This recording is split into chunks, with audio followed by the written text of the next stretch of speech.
Books give you access to mentors who you would never have access to. If you are struggling, thinking, I don't have connections, I don't know anybody who's had success, I don't have any good mentors, everybody talks about mentorship and how important it is, and I don't have anybody in my life to help me.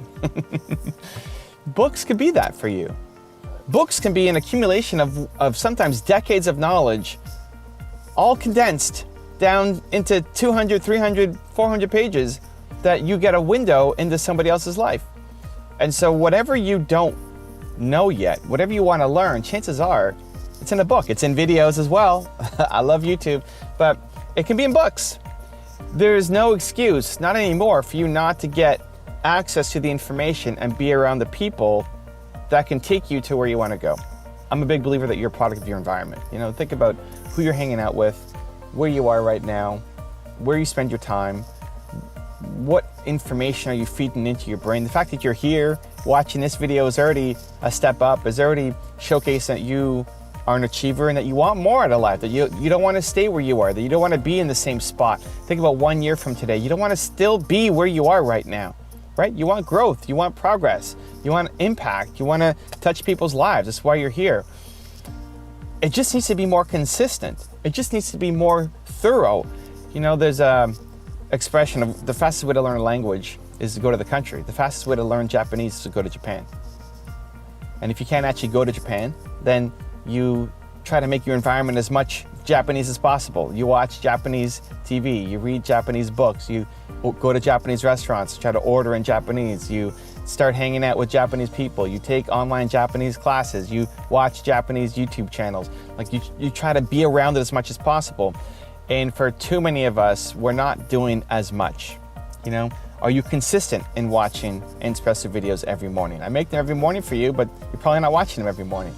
Are you consistent in your other habits and your other routines, in the books that you're reading, in the content you're consuming? Like, are you consistent enough? And that's usually the problem, is that you have these moments where you're bold and you're ambitious and like, I'm tired of this life and I want to do better and this is the day. And so you have the energy and motivation and you go off and do the thing. But then tomorrow you wake up and it's just not there anymore and you don't stay consistent on the habit. And the only difference between the people who've had tons of success and where you're at right now is that they just kept doing it. They just stayed consistent on the habit. And so if you look at reading as an example, I used to read a ton before YouTube came out, before videos. I'm a visual learner. I'd much rather watch something than read it. But there was no YouTube. There were no real videos to learn from. So I started with books. And now I've come back to books a little bit where I'm trying to read 10 pages a day. So the goal is 10 pages a day. And I've been 95% consistent on hitting 10 pages a day. And I also like to read 7 to 10 books at a time. And people think that that's crazy. Why 7 to 10 books at a time? Let me tell you why, and you can see if that's a fit for you or not.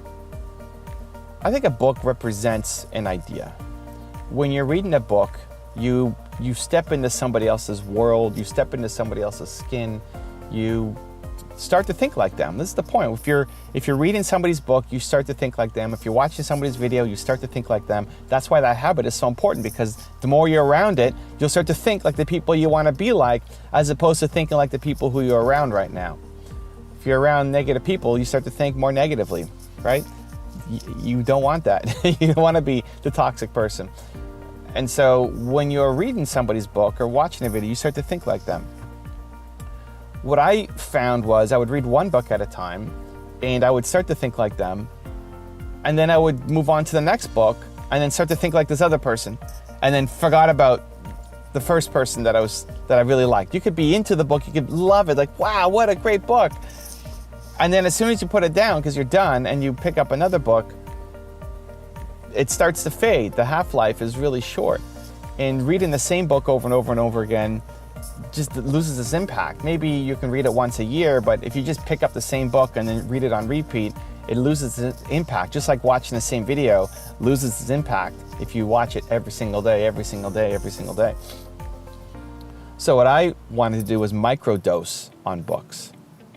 And it was an experiment, so I don't know if it's gonna work, but I tried it and I really liked it.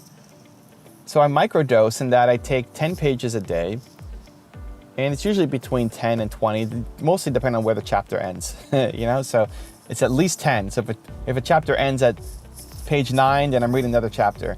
So at least 10, and usually in the 10 to 20 page category. And I'll read 7 to 10 books at a time. And as I'm going through it, what I find is that how long that person's vibe lasts is much longer. So if I'm reading Jamie Kern-Lima's book, Believe It, great book if you haven't checked it out yet. She went from being a waitress to being selling her company for $1.3 billion in cash, not shares, not equity, cash.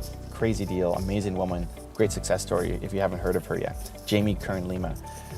So as I'm reading her book, it's about believe, so it's already great, but she has a different way of seeing it. And she has just such a raw, vulnerable energy of sharing all of her weaknesses and insecurities. And as I'm reading the book, I feel like her, and I feel like I want to share more and dive deeper into my story. And she's exposing a part of me that I haven't discovered enough of, right? That's what a good book does, or a good video does. And so now I'm reading her book every 7 to 10 days, because I'm reading 7 to 10 books at a time. And what I find is I get a little bit of Jamie. If you get Jamie, once a week you get Jamie, once a week you get Jamie. It's that little bit of a reminder of the person that you want to be. Now, I don't want to be Jamie, but there's pieces of Jamie that will make me better. And I need that reminder, because I could call Jamie and ask her for advice, but I'm not hopping on a weekly call with Jamie. So I get that from the book. I like the variety of having a lot of different books on the go at a time, not in one sitting, like one sitting is just one book at a time. I like looking forward to, like, oh, I'm gonna read that next week again. So I look forward to when it's coming up. But I think the biggest benefit of reading so many books at a time is just that you carry the feeling with you for a longer period of time. Not even so much the tactics and the strategies in any good book, personal development book especially, but the vibe, the mindset, the feeling that person is. Because again, when you read somebody's book, you get engrossed, you become them almost. You start to think and feel like them, and you want that to last, but it doesn't last. So how do you make it last? Is stretch out the book for longer periods of time. Anyway, it's a little hack that I do that is worth a shot. Give it a shot. Give yourself a small goal.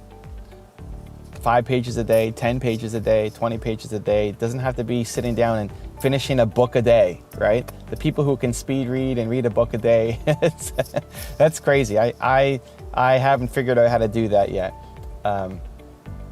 But 10 pages a day is doable. And 10 pages a day to step into somebody's world who you respect, who you want to learn something from. If you did that consistently, it'll start to change your life. If you watch videos like this, it'll start to change your life, but consistently, not the one-off, consistently.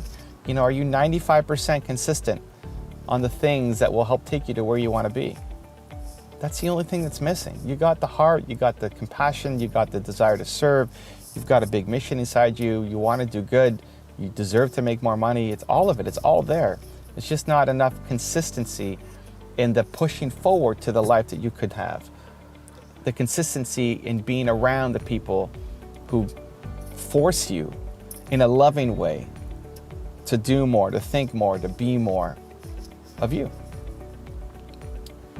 If you can make that change, even just for the next quarter, for the next 90 days, that every day you read 10 pages of a book that inspires you, or every day for 90 days you watch an Espresso video or somebody else's channel that inspires you, it'll change your life. And it'll start to set you up for the habits you need for success. Everybody knows the importance of mentors. Most of us don't have the right mentors in our life.